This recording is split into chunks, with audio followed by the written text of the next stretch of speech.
ούτε στα παραμύθια. Έτσι. Γεια σου Μπόμπο.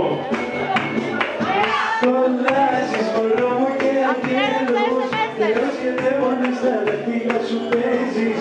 Δίπλασμα είσαι, πες μου επιτέλους, και με ένα βλέμμα σου όλους μας αγγέλεις. Κολλάζεις μωρό μου και αγγέλους, Θεός και δαίμονες στα δαχτύλια σου παίζεις. Δίπλασμα είσαι, πες μου επιτέλους, και με ένα βλέμμα σου όλους μας αγγέλεις. Γεια σου Μπόμπο, εμείς στο SMS. Έτσι.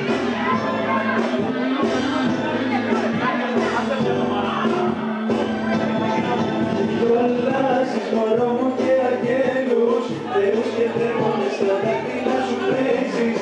Δίπλασμα είσαι, πες μου επιτέλους, και με ένα βλέμμα σου όλες μας αγγέλεις.